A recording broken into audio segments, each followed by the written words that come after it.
छात्रा, मैं संस्कृत अध्यापिका रेणु कुमारी आप सभी छात्रों का अपने इस चैनल द बेस्ट संस्कृत पर हार्दिक स्वागत करती हूँ।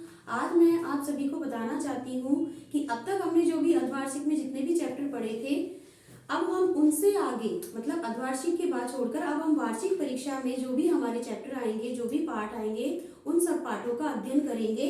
तो आज हम कक्षा 7 का सीबीएसई पैटर्न पर आधारित पुस्तक अभी संस्कृत का कक्षा 7 का जो 12वां चैप्टर है, उस चैप्टर का हम अध्ययन करेंगे। जो हमारी 12वां चैप्टर है, उस पाठ का नाम है सुक्तय, यानी द्वादश पाठ नाम है सुक्तय अव्यानी। पहले हम सुक्तय का अर्थ समझेंगे, फिर उसके बाद अव्यानी का अर्थ समझेंगे। तो सुक्तय का अर्थ होता है, देखो संस्कृत साहित्य में सुक्तियों का भंडार भरा हुआ है, यानी संस्कृत साहित्य में जो ऋषि मुनियों के द्वारा कही गई बातें हैं, जो अच्छी अच्छी सीखें दी है उन्होंने हमें, वो सब सुक्तियों के अंदर आती है। सुक्तियों का अर्थ होता है मधुर वचन या मधुर कथन।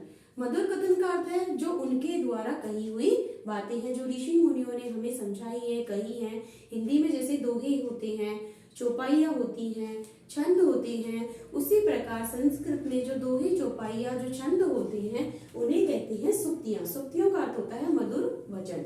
क्या है? सुक्तियों का अर्थ क्या होता है? मधुर वचन।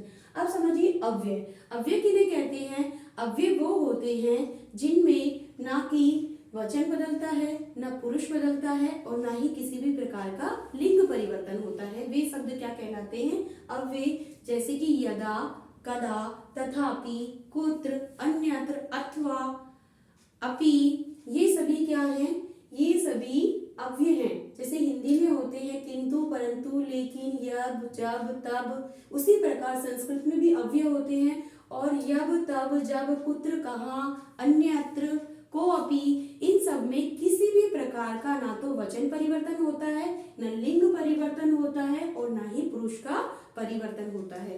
तो ये जैसे हैं अव्यय, वैसे के वैसे बने होते हैं, इनमें किसी भी प्रकार का कोई चेंज नहीं होता है। अब आइए हम हमारे पाठ की ओर चलते हैं। जो हमारा पाठ है सुक्तय, उसमें प्रथम जो सुक्ति है हमारी, वो है प्रथम हितम मनोहारी। हितम मनोहारी चह दुर्लभम वचम।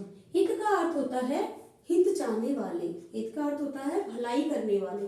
मनोहारी मन को हरने वाले, मन को हरने वाले। चय का अर्थ होता है और। दुर्लभ का अर्थ होता है कठिनता से। दुर्लभ का अर्थ क्या होता है? कठिनता से। वचय का अर्थ होता है बोलना या वचन यानी कहना। तो हितम मनोहारी चय दुर्लभम वचय, इस पूरी सुक्ति का अर्थ होता है कि हमें इस प्रकार के वचन बोलने चाहिए जो दूसरे को दुख ना पहुंचाते हो। अन्यथा हमें इस प्रकार के वचनों का प्रयोग करना चाहिए जो दूसरे के मन को हरते हो। आगे देखिए इसका भावार्थ। भावार्थ यानी जो भाव है इस सुक्ति का, वो क्या कहता है? भाव है जो इस सुक्ति का, वो क्या कहता है? यद वचनम, यद वचनम हितकरम अस्ति। यद का अर्थ होता है वह। यद का अर्थ क्या होता है? यद या जब।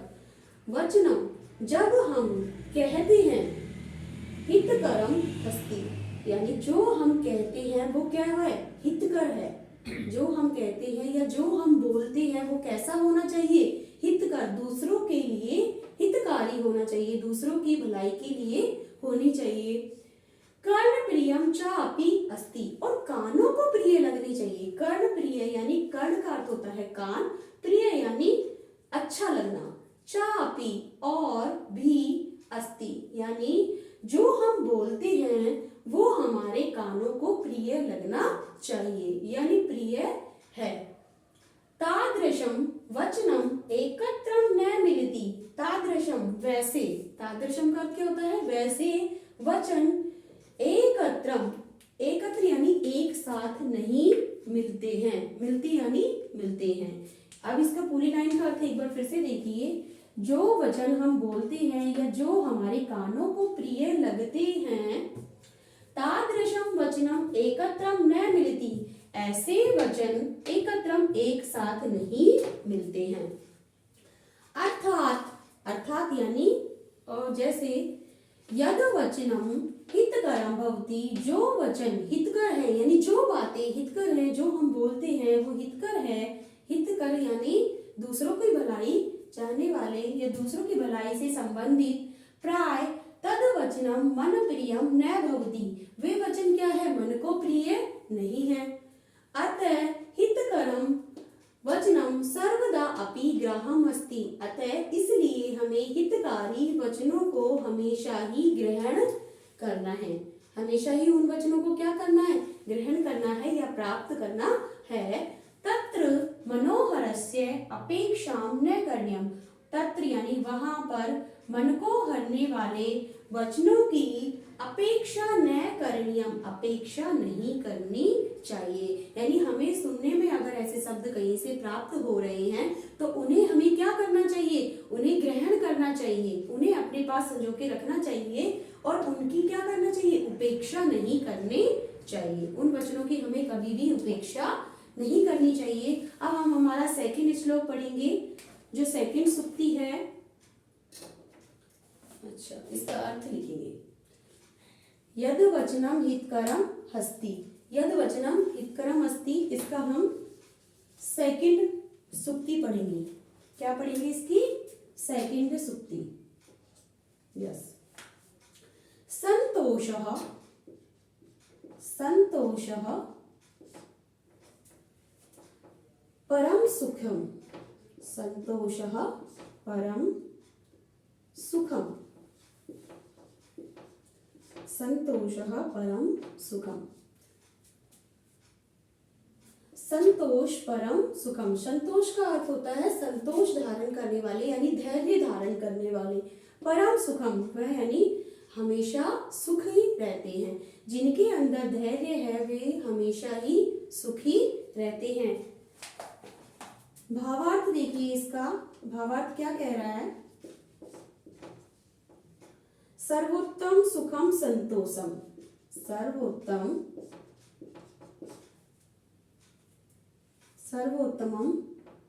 सुखम संतोषम, सर्वथा सुखम संतोषम एव अस्ति,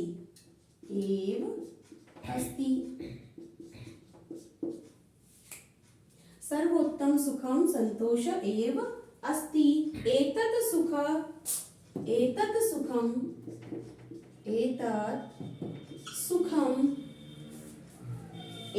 सुखम यस्य समीपे भवति, एतत् सुखम यस्य समीपे भवति, एतत् सुखम यस्य समीपे भवति सः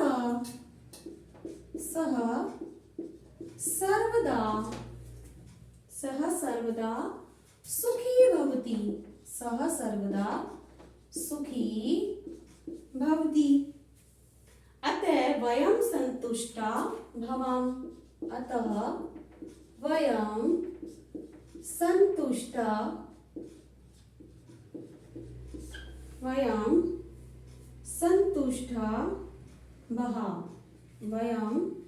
संतुष्टा भवाम।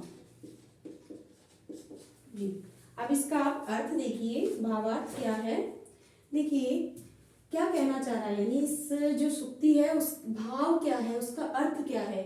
सर्वोत्तम सुखम संतोष एव अस्ति, सर्वोत्तम यानी सबसे उत्तम, उच्च, श्रेष्ठ। सुखम संतोष है यानी सबसे जो ऊंचा है सुख, क्या है, सुख। एव अस्ति ही है, सबसे ऊंचा जो सुख है, सबसे बड़ा जो सुख है वह कौन, क्या है, संतोष। संतोष को क्या कहा जाता है, सुख। यानी जिसके अंदर सबसे ज्यादा धैर्य, सहनशीलता है, वह पुरुष कैसा है, संतोषी, सुखी है। एतत् सुखम यस्य समीपे, एतत् यानी यह, सुखम सुख, यस्य जिसके समीप, समीपे अर्थ पास में, यस्य यानी जिसके, समीप का अर्थ होता है पास में, भवति यानी होता है, यह सुख जिसके पास होता है। देखिए उक्ति देखिए, एतत् सुखम यस्य समीपे भवति, यह सुख जिसके समीप यानी पास में होता है सह वह सर्वदा सर्वदा यानी हमेशा सुखी भवति, हमेशा क्या है वो सुखी होता है। यह सुख जिसके पास है वह हमेशा क्या है सुखी है।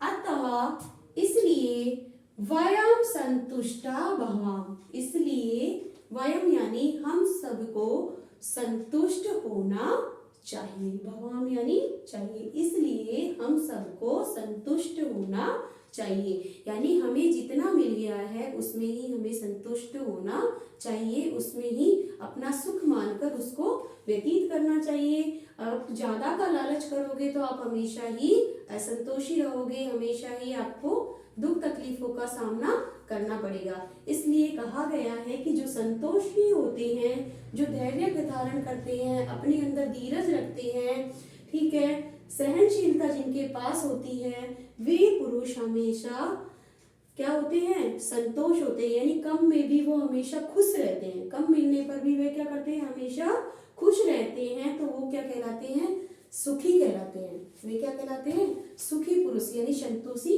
कहलाते हैं। आगे है हमारा थर्ड जो सुक्ति है, उदार चरिता, उदार चरितानां, उदार चरितानां तु वसुदेव, वसुदेव कुटुंबकम, कुटुंबकम, उदार चरितानां तु वसुदेव कुटुंबकम।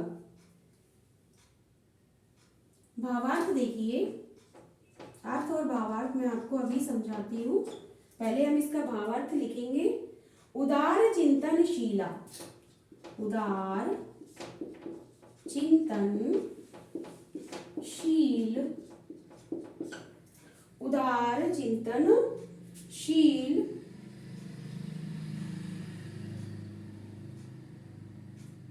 उदार चिंतनशीलः जना समस्ता पृथ्वी, समस्ता पृथ्वीं, समस्ता पृथ्वीं स्वकुटुंबकम, स्वकुटुंब समानम, स्वकुटुंब समानम एव चिंतयन्ति, यन्ति इति ते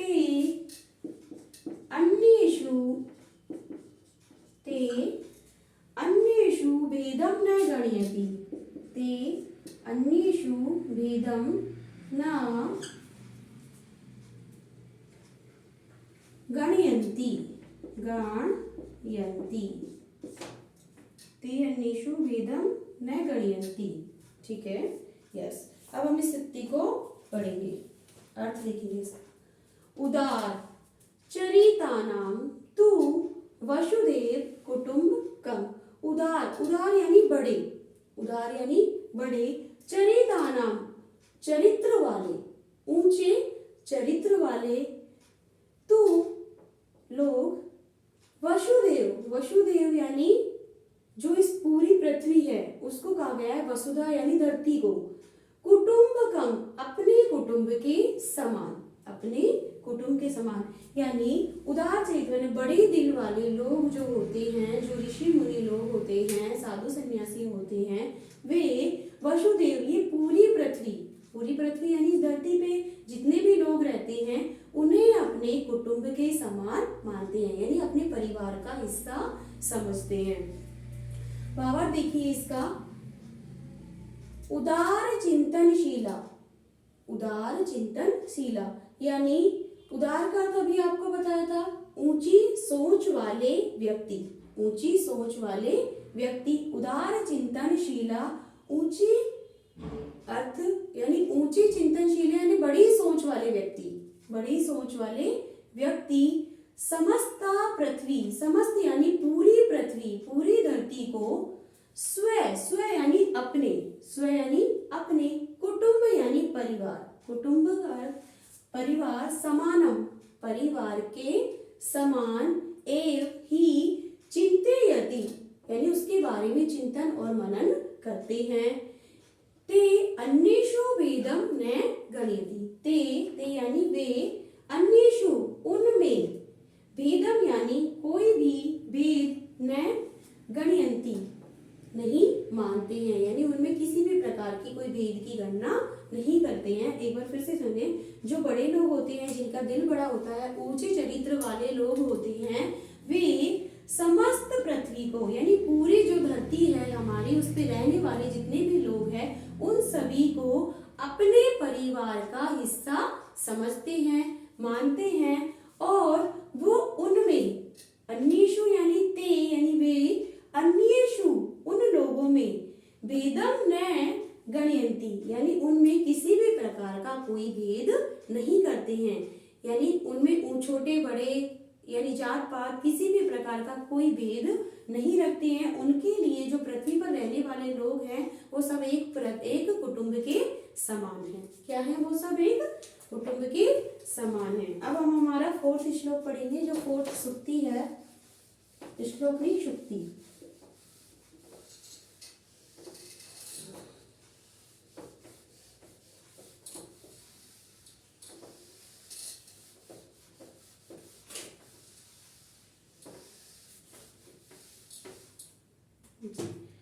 फोर्थ है हमारी, शरीरस्य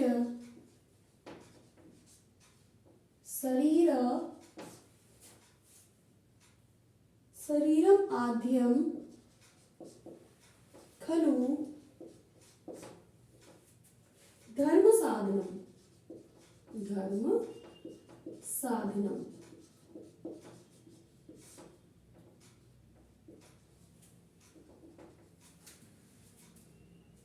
भावार्थ देखेंगे इसका।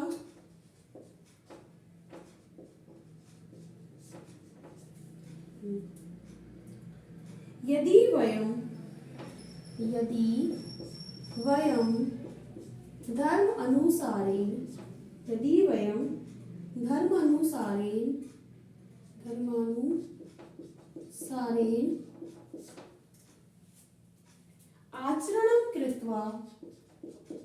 आचरणं कृत्वा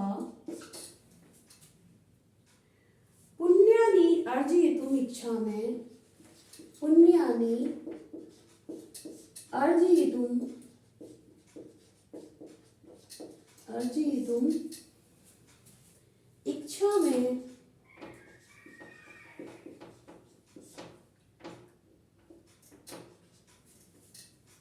इच्छा में तर्हि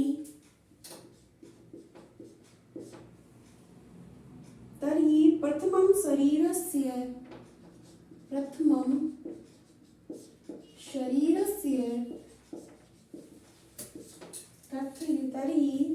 शरीरस्य रक्षणम्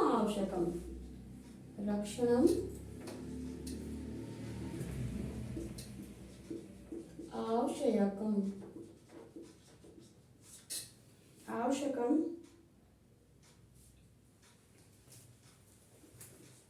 शरीरेण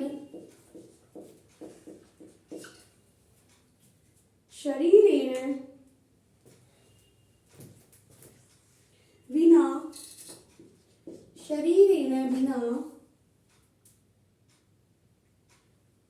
वयं धर्माचरणेन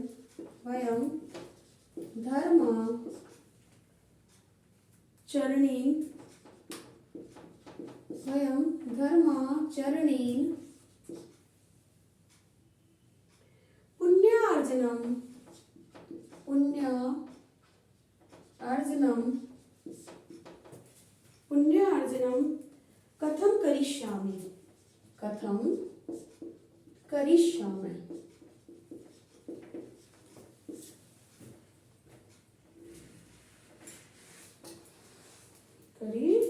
श्यामः। जी, अर्थ देखिए इसका।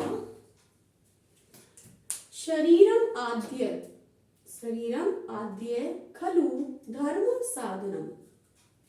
शरीरम आद्य यानी शरीर का सबसे पहला कार्य, धर्म साधनम यानी शरीर का सबसे जो पहला कार्य है वह है अपना रक्षा करना।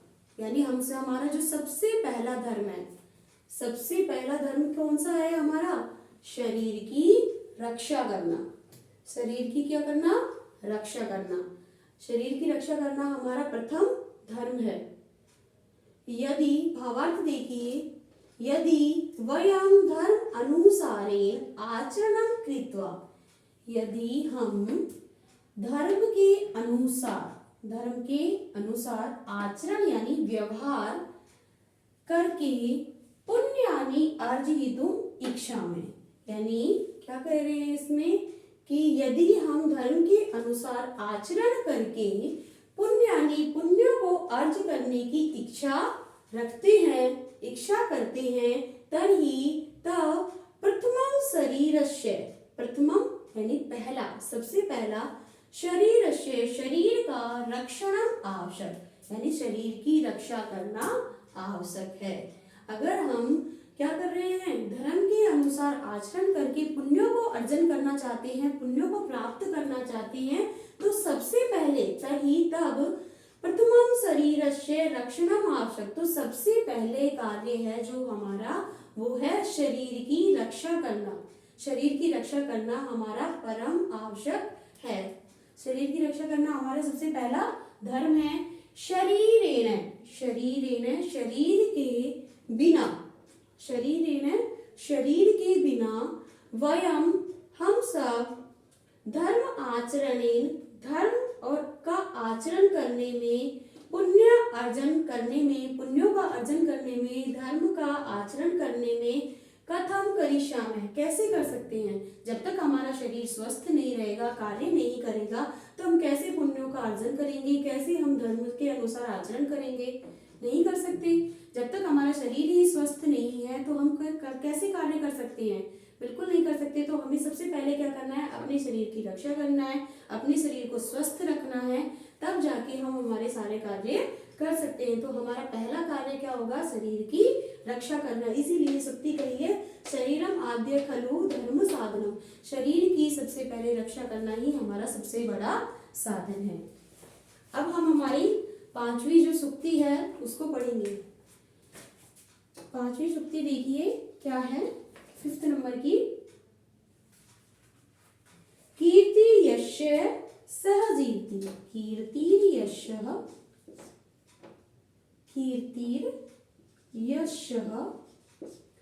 सह जीवति, कीर्तिर यस्य सह जीवति, ये हमारी सुक्ति है।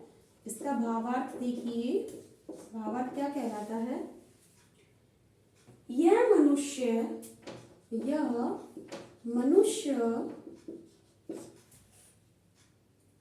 उत्तमानि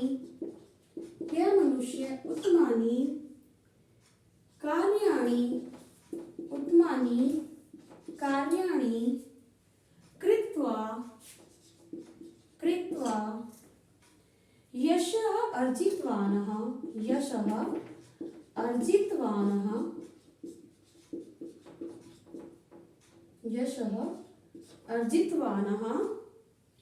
तस्य एव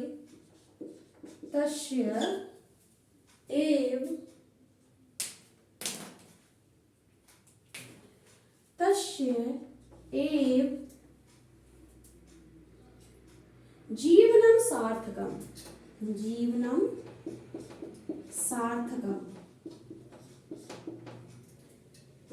सार्थकम् अस्ति।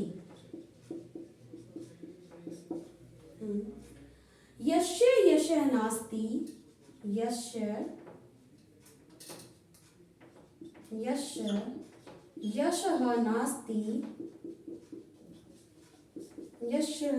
नास्ति, तस्य जीवनम तस्य जीवनम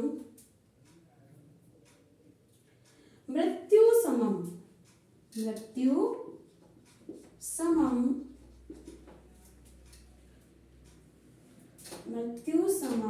एव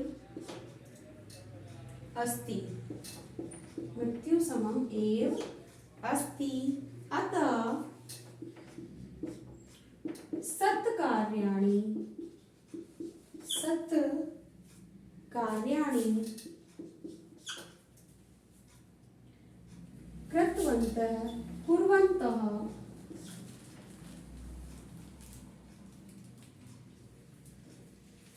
कुर्वन्तः वयं यशः अर्जयेम।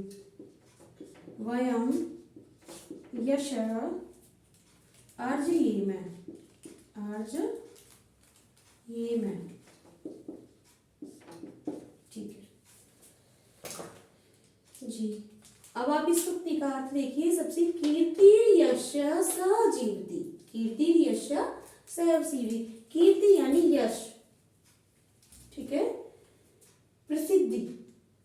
प्रसिद्धि यश्य सह जीवति, जिसके पास है वह जीवति जिंदा है, ठीक है। जिसके पास प्रसिद्धि है, कीर्ति है, यश है, यानी उसका नाम है, यस्य सह जीवति, वह जीवित है। जिसके पास कीर्ति है वह जीवित है, यश है जिसके पास।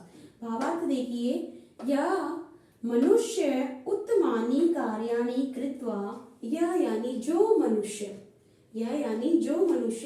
उत्तम कार्यों को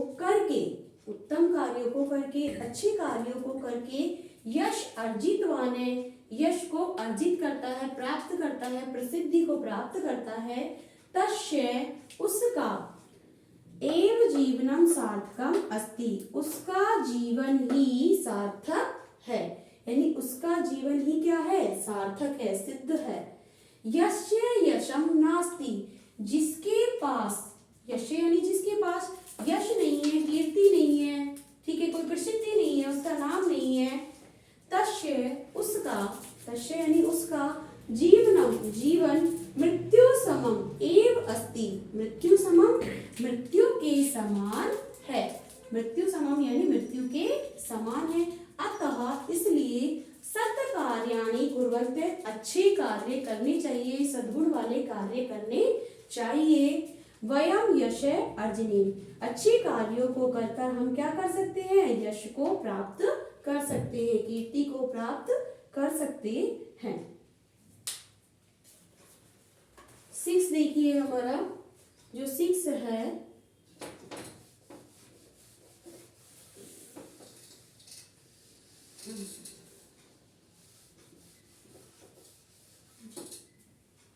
जो सुक्ति है हमारी, वो देखिए कौन सी है।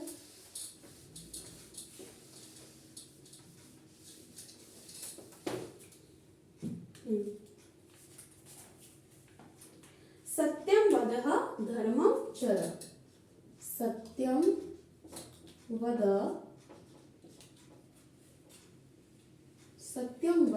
धर्मं चर,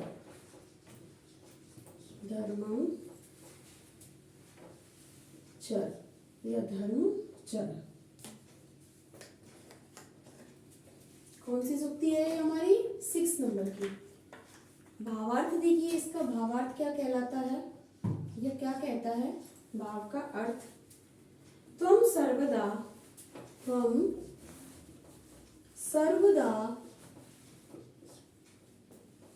अपि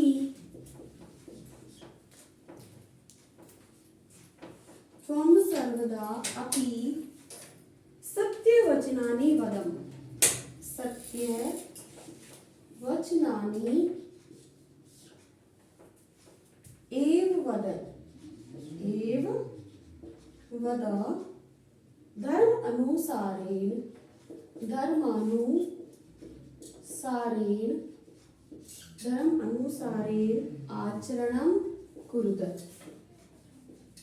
धर्मानुसारेण आचरणं कुरुत,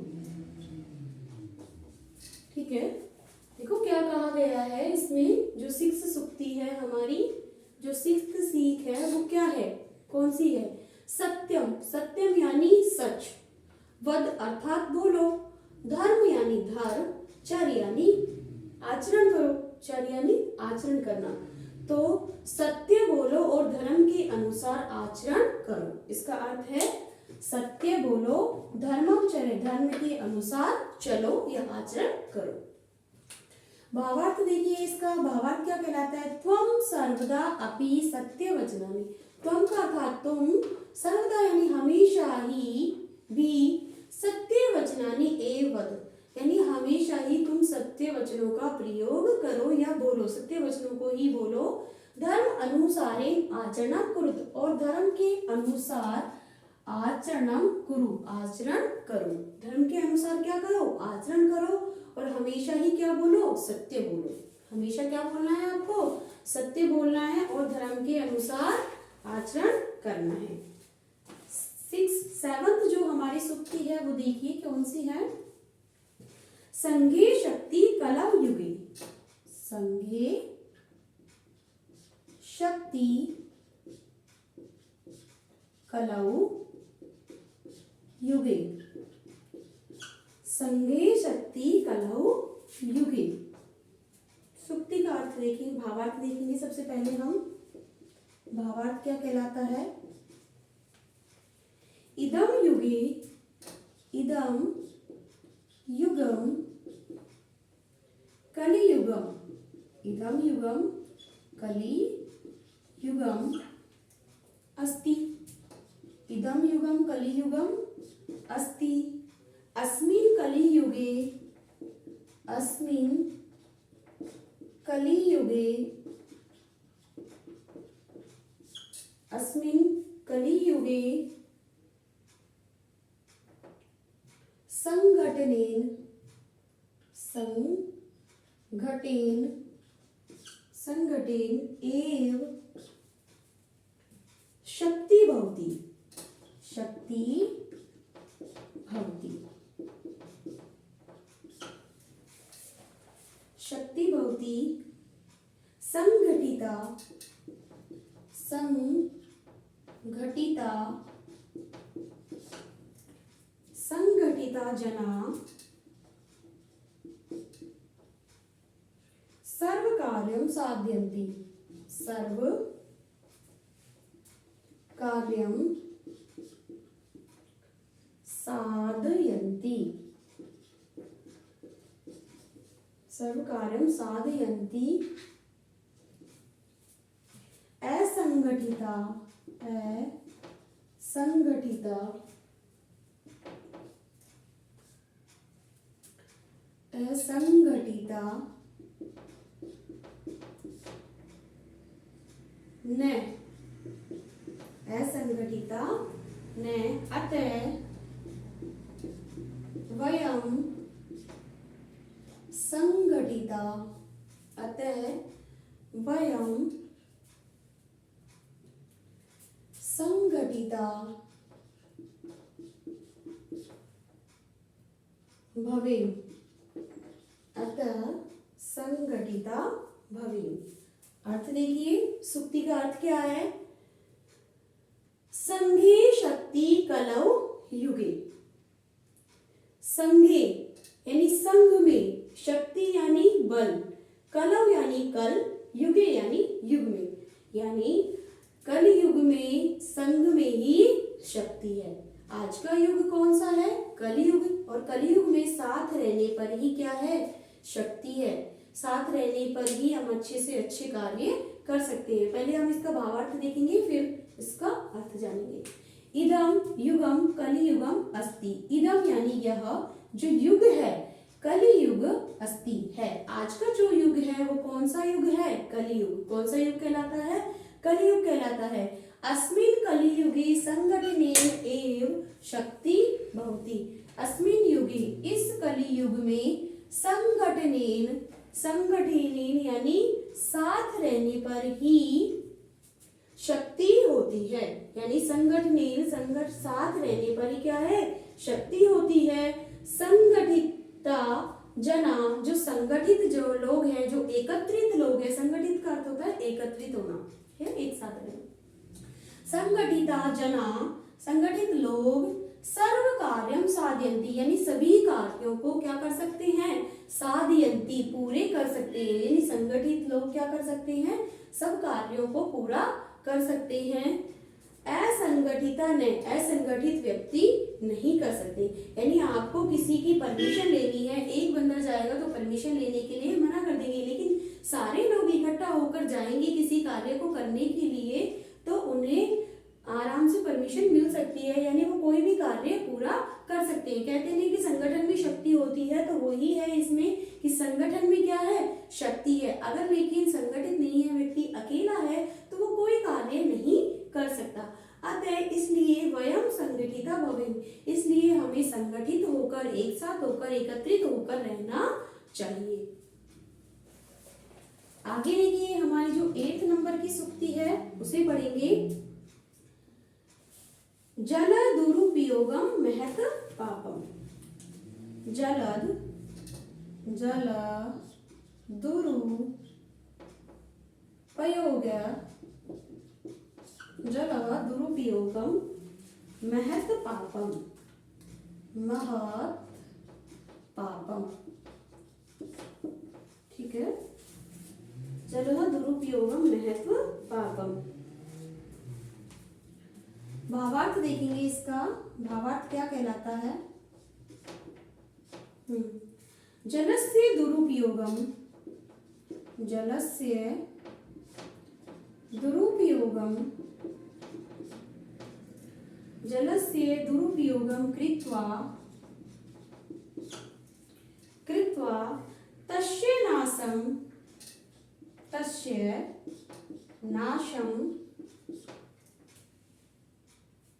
अस्ति, तस्य नाशः अस्ति। अतः एतत्, अतः एतत् महत् पापं, महत् पापं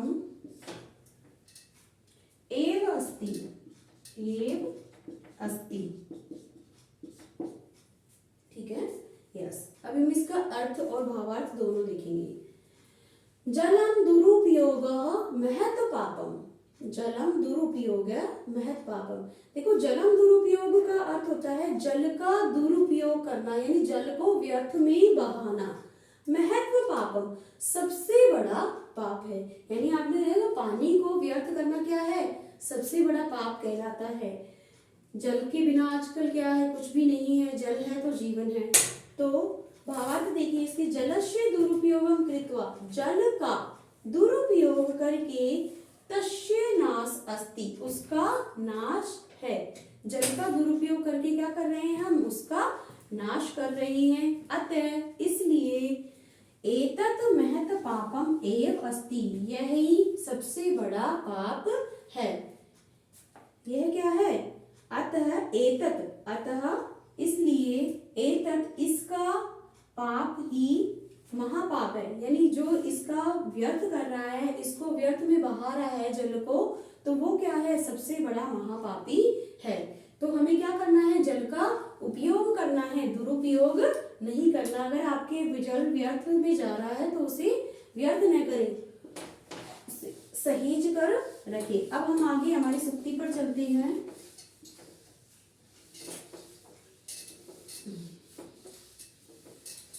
आगे 9 नंबर की सूक्ति पढ़ेंगे। अब हम 9वां सूक्ति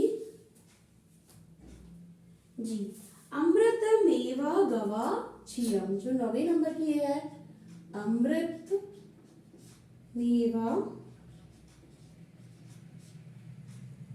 गवाम क्षीरम, अमृत मेवम गवाम क्षीरम, ठीक है।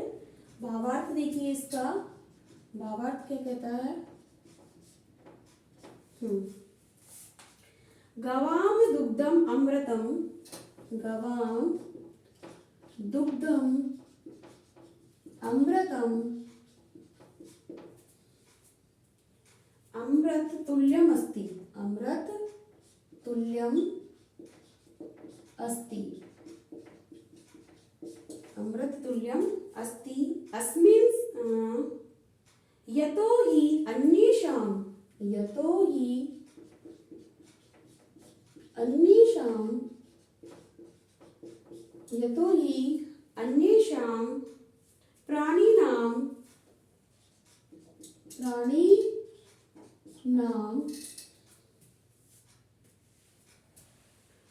प्राणिनां दुग्धस्य अपेक्षया, दुग्धस्य,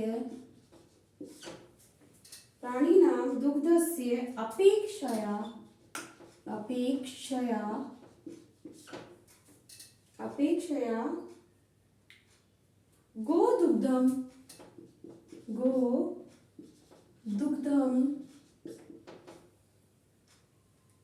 बहुगुणयुक्तं, बहुगुणयुक्तं, बहुगुणयुक्तं स्वास्थ्यवर्धक, स्वास्थ्यवर्धक, स्वास्थ्यवर्धकं, स्वास्थ्यवर्धकं च भवति, च भवति। जी, अर्थ समझिए इसका। अर्थ क्या हो गया? अमृतमेव गवाम क्षीरम। देखो अमृतमेव, अमृत प्लस एव से बना है। अमृतमेव किससे बना है? अमृत प्लस एव से बना है। तो अमृत के समान गवाम क्षीरम, गवाम यानी गाय, क्षीरम यानी दूध। अमृत के समान है गाय का दूध। सुक्ति का अर्थ क्या है? अमृत के समान है गाय का दूध। आगे देखिए भावार्थ क्या कह रहा है इसका। भावार्थ जानने की कोशिश करेंगे हम, समझने की। गवाम दुग्धम अमृत तुल्यम अस्ति। गवाम यानी गो का, दुग्धम यानी दूध, अमृत के समान, अमृत के समान, तुल्यम यानी समान, अस्ति यानी है। अमृत के समान है किसका दूध? गाय का दूध। यतो ही क्योंकि अन्येषां प्राणिनां, अन्य पशु प्राणियों के से, अन्य पशुओं से, अन्य प्राणियों से दुग्धस्य, दूध की अपेक्षा, अन्य प्राणियों के दूध की अपेक्षा गो दुग्धम, गो यानी गाय का जो दूध है, बहुगुण युक्तम, बहुत गुणों से युक्त, स्वास्थ्य वर्धकम, स्वास्थ्य के लिए वर्धक, च भवति होता है। दोबारा देखिए, गाय का दूध अमृत के समान है, अमृत के तुल्य है, क्योंकि अन्येषां प्राणिनां, अन्य प्राणियों का दूध कि अन्य प्राणियों के दूध की अपेक्षा, यानी गाय, भैंस, बकरी, भेड़ जो भी दूध देते हैं, उन प्राणियों की अपेक्षा गो दुग्धम, गाय का जो दूध, बहुगुण युक्तम, बहुत गुणों से युक्त, स्वास्थ्य वर्धकम, स्वास्थ्य को वर्धक, च भवति होता है, स्वास्थ्य वर्धक होता है। ठीक है, यस। आगे चलते हैं हम। हमारा 10वीं जो सुक्ति है, यानी दशम सुक्ति, नाहि सत्यात् परम धनम, नाहि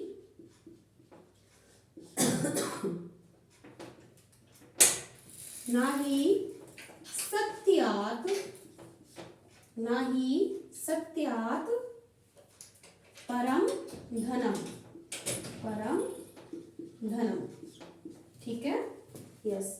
इसका भावार्थ देखेंगे। भावार्थ क्या कहलाता है या क्या कहते हैं, भावार्थ में क्या दिया गया है? सर्वश्रेष्ठम धनम, सर्वश्रेष्ठम धनम, सर्वश्रेष्ठम धनम सत्यम एव अस्ति, सत्यम एव अस्ति, सत्यम एव अस्ति।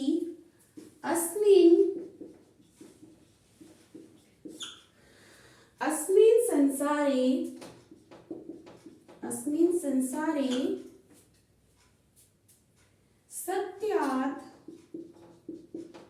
अस्मिन् संसारे सत्यात् श्रेष्ठम धनम, श्रेष्ठम धनम किमपि नास्ति, धनम किमपि नास्ति।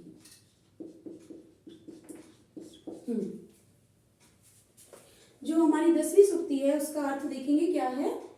ना ही, नहीं है, सत्यात, सत्य से, परम धनम, दूसरा धन।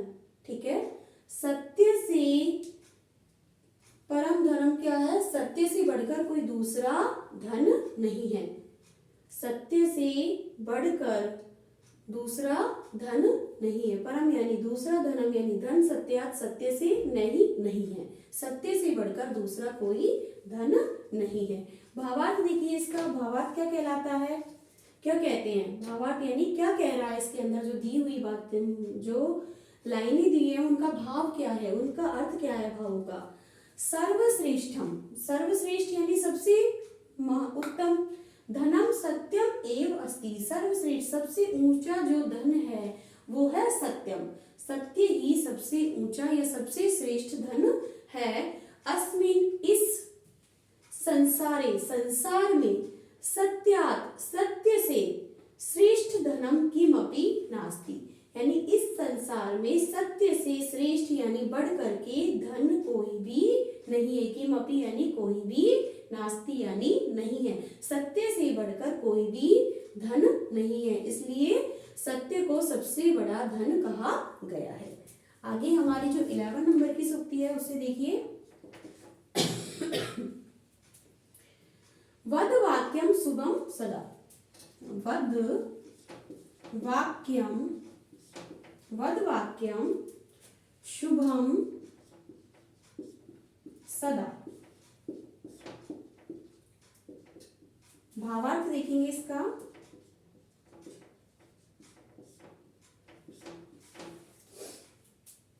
त्वं सर्वदा, त्वं सर्वदा एव शुभकरं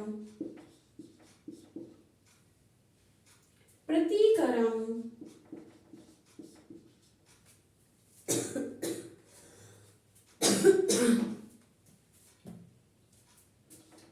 प्रीतिकरं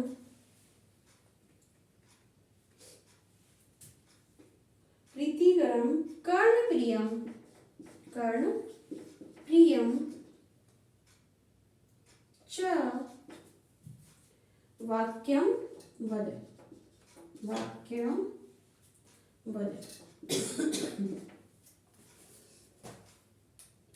सूक्ति देखिए। वद वाक्यम शुभम सर्वदा, वद का अर्थ बोलना, वाक्यम यानी वाक्य, शुभम यानी शुभ और सदा यानी हमेशा, यानी हमेशा ही हमें सद वाक्यों का प्रयोग करना चाहिए, उन्हें बोलना चाहिए, यानी अच्छे वाक्यों को बोलना चाहिए, शुभ वाक्यों को।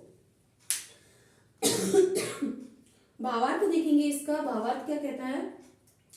त्वम, त्वम यानी तुम, सर्वदा यानी हमेशा, एव यानी ही, शुभकरम, प्रीतिकरम, कर्णप्रियम च वाक्यम वदम, शुभकर यानी जो अच्छे लगते हो, शुभ हो, ठीक है।